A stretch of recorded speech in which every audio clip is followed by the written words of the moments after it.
We made our pitches to multiple parties. And at the end of the day, when we took bids, JPMorgan Chase was the only party who submitted what we call a conforming bid, or who really said they'd be willing to do it within the terms of which we had discussed.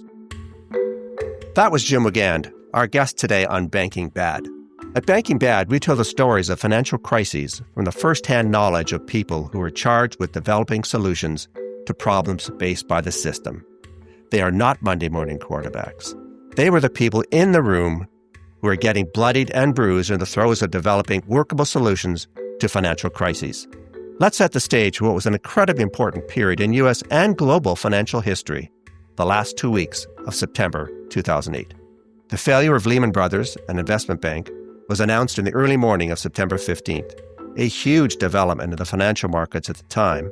But as we now know, it was only the beginning of a very tumultuous period. After the Lehman failure, markets were roiled. Investors in financial institutions were thrown for a loop. Everyone began to feel vulnerable. Could evolve to a market panic situation. The system was responding, and not very well. Funding markets seized up. Concern was palpable, but especially among bank depositors whose demeanor turned from concern to worry and was quickly trending towards panic, making the old trope of a full-fledged bank run not just a movie scene, but a distinct possibility. It might be hard to recall now, but what happened in the aftermath to Lehman? Does anyone recall cascading financial failures? No, that didn't happen. But what did happen was the successful negotiated takeover of two troubled financial institutions that kept the situation from going sideways. 10 days after Lehman, September 25th, Washington Mutual was taken over by the FDIC and sold to JPMorgan Chase. At the time, it was the biggest failure in the FDIC's history. And then, on September 28th, after a frenetic weekend of discussions, a negotiated sale of Wachovia to Citibank, with a government backstop provision, was announced. Well, that was a good news story, as Wachovia had been weakened by exposure to the troubled mortgage market, and public suspicion was that it might be the next in line after WaMu. But then a competing proposal by Wells Fargo with no government backstop emerged quickly as the winning bid. A good news story on its own, but the public was confused as to who the actual purchaser might be, and uncertainty in such situations can feed a crisis rather than diffuse it. In the space of less than a week, two formerly premier banks, holding upwards of $1 trillion in assets and $700 billion in deposits, were taken over and put in the hands of stronger institutions without government support. What happened in that period? And more importantly, from our Banking Bad perspective, who were the people who worked through those files, who worked around the clock to develop solutions and keep the system functional? Today, we're privileged to have two people who were leading the on-the-ground charge for FDIC during that period, a period that, in hindsight, we might call organized panic. John Bovenzi, our co-host on Banking Bad, was at the time Deputy to the Chair and Chief Operating Officer of the FDIC, and Jim Wigand was Deputy Director, Resolution. They were the point people on finding workable solutions to the seemingly intractable problem of stabilizing a financial system that had been shaken to its core.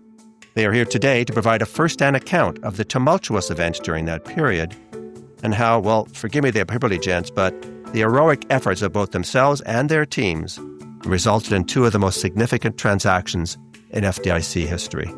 There's a lot of ground to cover, so over the next two episodes, we'll hear about what they learned from the WaMu and Wachovia experience and reflect on what those hard-won lessons on financial crises can tell us about our current environment. And we're looking forward to a very interesting discussion. John and Jim. John? Well, thanks, Tom. It's a real pleasure for me to be here today with my former colleague and close friend, Jim Wigand. Jim spent over 35 years resolving failing banks, first in the 1980s at the Federal Savings and Loan Insurance Corporation, then at the Resolution Trust Corporation, after that at the FDIC, and most recently as a financial advisor. Notably for this podcast, Jim was involved in resolving the four largest failed banks in the United States and led the FDIC's development of strategies to end too big to fail. Jim, welcome to Banking Bad. Delighted to be here. Glad to have you. Well, let's go back to September 2008 when Washington Mutual was rapidly headed towards insolvency. Can you tell us a little bit about what you were doing back then to keep yourself busy? Well, actually, the Washington Mutual story goes a little earlier than September. It hit the radar screen at the FDIC, I would say, rather predominantly in April of 2008, when the Open Washington Mutual decided that it was going to need a capital infusion that was basically, filled with these adjustable rate mortgages, which the markets were saying were greatly overvalued and would need additional capital to meet the regulatory requirements. So it went out for a capital raise. And that capital raise effort, a number of institutions as well as private equity firms were solicited to provide additional investments into Washington Mutual. And in doing so, the FDIC was asked to review some of those. And at the time, one group that submitted what Washington Mutual deemed to be the best offer for infusing capital into the bank holding company. At the FDIC, we thought that offer was actually insufficient to make Washington Mutual viable, but it was better than having no capital infusion. And as a result, we, at least at the staff level, recommended that the deal go through. Now, the FDIC wasn't the primary federal regulator. It didn't have the key responsibility of authorizing the transaction, but we did have to, to sort of take a look at it from the perspective of, well, does this ultimately benefit the deposit insurance fund or harm it? And so we certainly felt that having the additional capital was to the betterment of the deposit insurance fund. So that was in April. And when the crisis worsened throughout 2008, it became evident that that capital was, even though we like to say our inclination was that it wasn't going to be sufficient, it became even more evident that it was not going to give confidence to the market that the amount of additional investment was sufficient. And it was something like $7 billion or something, wasn't it? It was a good amount, but it wasn't quite that. I think $7 billion was actually the amount we thought was necessary. It was a little over $4 billion. Oh, okay. And like I say, that what became evident though is that the market started to believe it was insufficient. So when Fannie Mae and Freddie Mac, the two large mortgage companies, GSEs acronym in the U.S., we refer to them as. When those two large mortgage companies that are government-sponsored enterprises, is what the GSE stands for, required a bailout in early September, and then Lehman Brothers failed, and then AIG needed a liquidity infusion. The market actually went from basically just a loss of confidence to one of where deposit withdrawals were starting to increase at Washington Mutual. And the rate of deposit withdrawals were increasing actually by the day. I remember that the people in our supervision group would be providing reports to us as to what the deposit withdrawals were. And each day they increased. And it was apparent that this is what we would refer to as a snowballing liquidity run. That it starts out with a number of key depositors taking funds out of the bank, and then it just literally snowballs. It increases every day as words start spread and the loss of confidence increases, and the market views the probability of failure is increasing. And as a result of that, we, with the coordination of our supervision staff at the FDIC, as well as the Fed and the Office of Thrift Supervision, which was the primary federal regulator of Washington Mutual, we really encouraged Washington Mutual to find a buyer. That it didn't seem that Washington Mutual itself was going to be viable, and as a result, it would need to be acquired, and encouraged a buyer to basically come to the rescue in a non-government assisted transaction. Unfortunately, those efforts failed. And when those efforts failed, we had to, the FDIC had to basically move into a resolution mode and start to resolve basically what was that time the largest thrift in the country. If I recall right, Washington Mutual was trying to get a proposal to stand alone on its own and was sort of, at the time, I guess, rejecting JPMorgan Chase. And so we had some fairly heated battles between the FDIC and OTS over how to handle the situation at the time, because they were, as we've seen in some other situations, a little less aggressive than we were in trying to get the situation resolved quickly. Yeah, well, and what is very much a typical behavioral response from bank ownership and bank management, the institution wanted to remain independent, did not want to be acquired, and of course, as is almost always the case, wanted to extract more compensation for its existing shareholders out of a transaction, out of the deal, than what any of the parties that Washington Mutual had reached out to for a non-government assisted transaction were willing to do. Ultimately, as you just said, John, led to a request for basically just open bank, what we refer to as open bank assistance by Washington Mutual. And that is basically, from the FDIC's perspective, a non-starter, because it is very, very, very difficult to allow for open bank assistance due to statutory reforms that took place in the early 90s as a result of the thrift and banking crises of the 80s, when open bank assistance had been provided. Laws were passed which basically terminated the ability to do that unless shareholders were extinguished. That's basically the only time that open bank assistance could be provided post the legislative reforms. Jim, could you just give a perspective of what open banking assistance is? Yeah, so that's when a bank with its existing license and charter remains open. However, it receives assistance from, in this case of the U.S., the Federal Deposit Insurance Corporation, or a government entity, and the ownership of the bank does not change, does not extinguish. The ownership remains in place. However, it may be diluted. And that was what happened in the 80s. That was actually not an atypical form of resolution transaction, where the bank itself remained open, the existing ownership was heavily diluted, and the government provided some form of assistance. It could be capital, it could be liquidity, it could be a combination of the two, it could be protection on future losses associated with an asset book.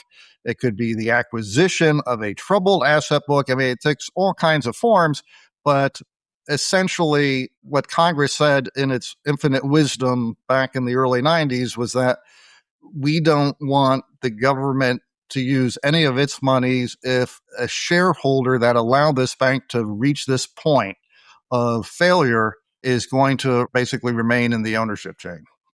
And if the bank remained open, then the FDIC would have to negotiate with those shareholders over compensation for them, as opposed to when you just close a bank, you don't have to deal with that. So Congress basically said, own bank assistance like a bailout. You're giving them money that you shouldn't. And so they gradually prohibited the FDIC from doing those kind of transactions unless there was some sort of systemic crisis. So that was off the table. Okay, good. Yeah. Right. Yeah. But even if there is a systemic crisis, you still can't have a benefit to shareholders, which is one of those sort of interesting things. You can provide open bank assistance, but the shareholders can't benefit. So that gets to be a difficult needle to thread in constructing a transaction that basically eliminates a previous shareholder of a banking organization from benefiting from the government assistance. You can theoretically you can fully dilute them and wipe them out. But as John indicated, there's a negotiation involved with that, and typically they just wouldn't reach that point. Okay, so where were we, Jim, in this story? We're up to the week of the closing. Yeah, so we're now at the point where the open bank acquisition effort had failed, and Washington Mutual had attempted to submit a proposal for open bank assistance without an acquirer. And the FDIC was observing these increasing deposit withdrawals taking place, and was concerned that there would be a liquidity failure in the near future, which basically means that when the bank settles its accounts at the end of the day, it just isn't able to meet its obligations with other banks to basically pay what's owed them. And as a result, we thought we needed to get moving on resolving this very quickly. So a group of us in the resolution team and our legal division got together and decided that, well, the best parties to reach out to would be the ones that Washington Mutual had reached out to for their open bank transaction, even though it never took place, and see if they would be interested in acquiring Washington Mutual if there was some type of protection or a structuring that takes place that made the transaction more economically feasible. And it was actually kind of reassuring to the FDIC that several of the parties that had already kicked the tires at Washington Mutual were interested in at least having a discussion with the FDIC. So a group of us got on a solo train from Washington up to New York on a Sunday night, and we talked about that transaction, what we were going to be doing. And Monday morning, we started making pitches to the groups that had previously looked at Washington Mutual. And in doing so, we were very careful to state that we weren't 100% sure that Washington Mutual would fail. This was essentially, from the FDIC's perspective, a contingency exercise at this point, because we didn't know if there might be some intervening event that would preclude the failure of the bank. But we made our pitches to multiple parties, and at the end of the day, when we took bids, JPMorgan Chase was the only party who submitted what we call a conforming bid, or who really said they'd be willing to do it within the terms of which we had discussed. Several other parties either said, well, yeah, we might be interested, but you have to basically change the structure of what you had discussed and make it a little bit more palatable to us. And then others just said, no, we'll pass altogether. Let's talk about that a little bit, because to me, that was sort of the key element here of how you structure this.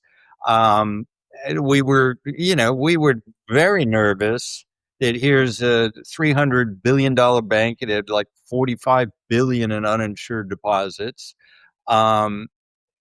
We didn't think it should be bailed out. We'd had it beaten in our heads by Congress and everyone else. You don't go out and bail everybody out. So we wanted a regular closing, but that many uninsured depositors, if they were going to take losses, it could have been disastrous in terms of contagion effects. So if I recall right, you called me up on Sunday night beforehand and said, well, can I run something by you? And you described what you had come up with as a bidding process. And I'm going to ask you to describe that a bit in a minute.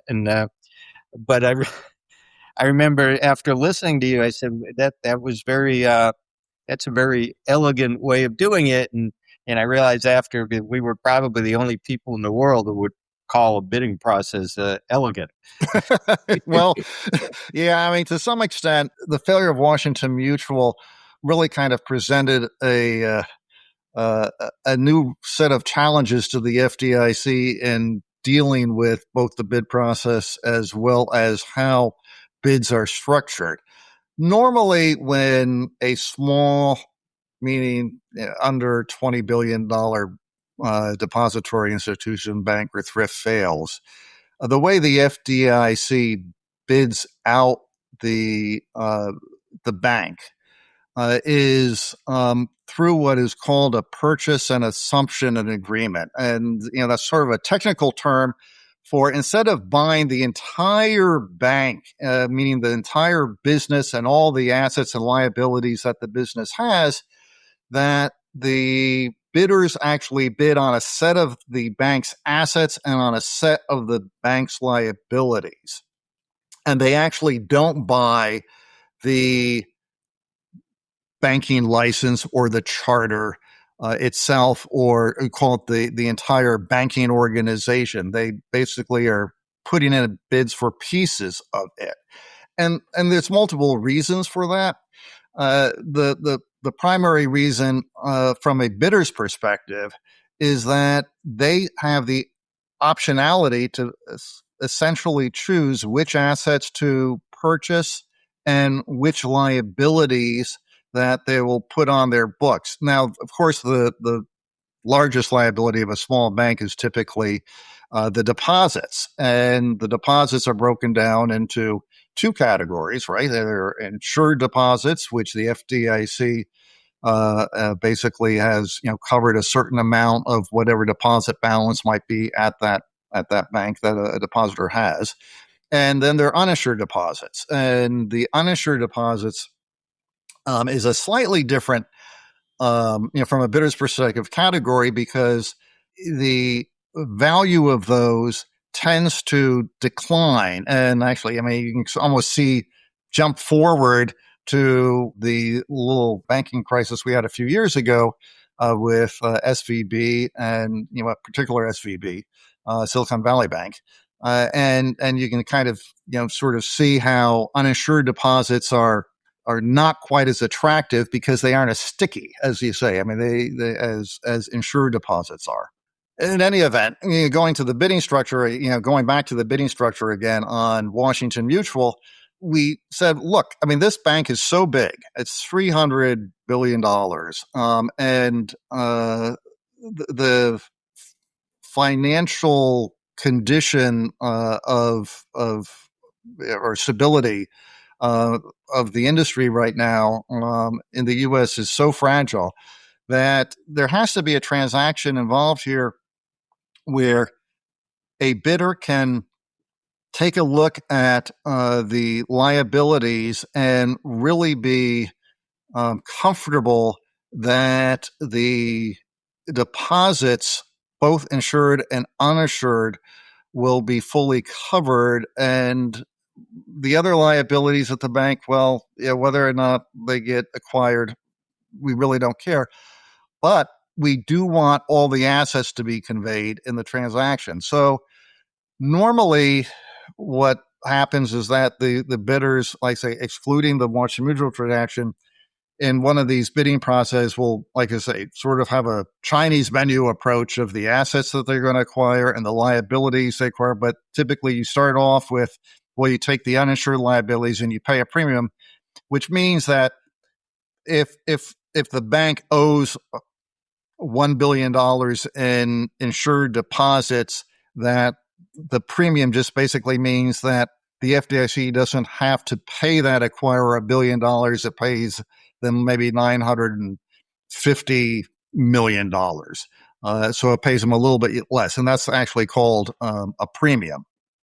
And in the case of Washington Mutual, though, we said, look, we will offer Washington Mutual and we will provide some asset protection if necessary, but you bidders will basically choose through an ordinal ranking which liabilities you're willing to assume.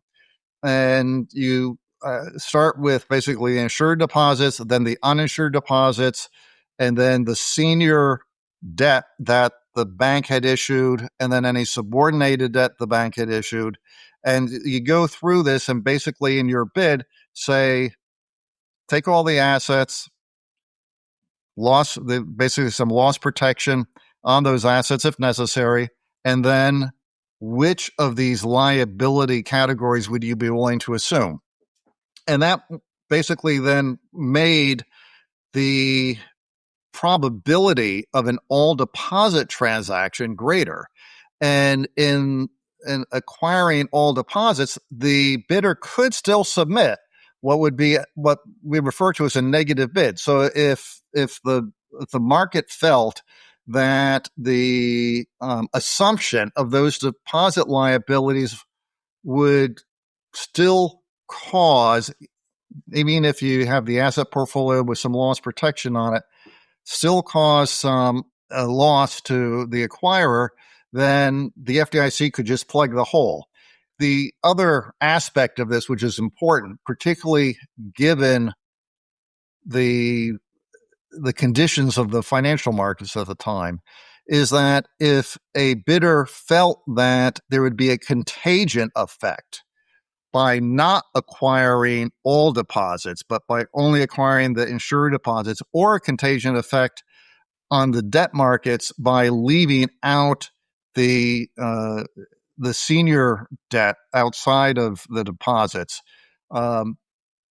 they had the optionality of submitting what we refer to as a negative bid, which the FDIC would have to evaluate and make a determination that it was acceptable. And the FDIC always has to look at these bids in the context of what's referred to as the least costly resolution to the deposit insurance fund, which basically means that you have to look at what alternatives are available to you as the deposit insurer and select the option that is presented that results in the lowest cost to the deposit insurance fund. And JPMorgan submitted a bid that covered all of the deposits and actually had some positive contributions that would help cover the next class of creditors, which would be the senior bondholders. But it wasn't sufficient to make them whole by any means. So the contribution that was made was essentially one which covered all of the deposits, which meant that the risk of contagion to particularly the banking industry for deposits is minimized. Although there was the risk of contagion because on the bondholder side, because of the fact that those bondholders would be taking losses. But again, the bidders had the option, if they felt that contagion risk was really substantial, had the option of acquiring that class of liabilities as well, and basically saying, FDIC, you have to kick in X amount of dollars in order to make us whole on that, which would have presented a real tough issue for the board. Just to time out a second. We're probably about a half hour in, to it. So, I'd like to try to get, the point in here that, you got a transaction with JPMorgan Chase that, they paid a premium, 1.8 billion or so. It was no cost to the FDIC. So and it was those bondholders that had to pay the cost, whatever it was, 20, 30 billion or whatever. And shareholders, right. Yeah. Yeah. And shareholders. So to me, you like structured the perfect transaction here. You resolved the large bank with a closing. So it wasn't a bailout, no cost to FDIC, no contagion effect. It looked like the perfect deal, so if we can kind of, all right, so we'll wrap it up. So we can show how, well, maybe there's more to it, because then Wachovia came and we can. Yeah, I mean, that's one reason I threw that comment in there about the bondholders contagion, is because there's the Wachovia discussion, and actually in my conversations with Geithner and Paulson, subsequent to all this, when they were kind of, particularly Geithner, grousing about the transaction. I mean, I always mention the fact that, JPMorgan had the option of picking up the bonds if they felt it was a real risk. How much with the bondholders does that have an impact on Wachovia right away? Because these are long-term, bonds. It's not like they can just disappear overnight. Now, granted, we did have an issue with bonds and had to put in that program to provide insurance for bonds afterwards. But would that have impacted Wachovia? Well, possibly. See, what happened is that and the bonds constantly roll, even though the terms of the bonds themselves are for more than a year. It rolls, right? So, they're constantly maturing and then have to be replenished. And what's happening is that the ability to refund or roll over those bonds was evaporating because nobody wanted to risk taking a loss in the event that the institution failed.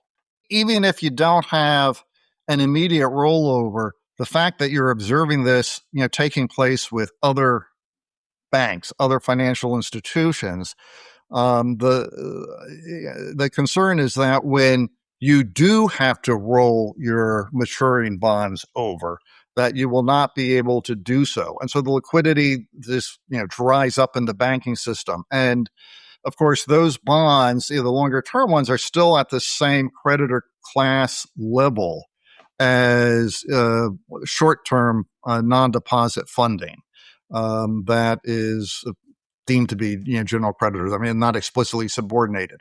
So you run into that issue, and as a result, whenever there is a loss of or a risk of loss that presents itself as no longer being a risk, but actually is a reality, then the markets become risk averse and the funding dries up. And this is what leads to Wachovia, and the reason why the Treasury secretaries were so concerned about it. You created an angry Secretary of the Treasury. Now, was he Secretary of the Treasury then, or was Guy? No, he at that time he was the head of the Federal Reserve Bank in New York during the financial crisis, but he subsequently became the Treasury Secretary.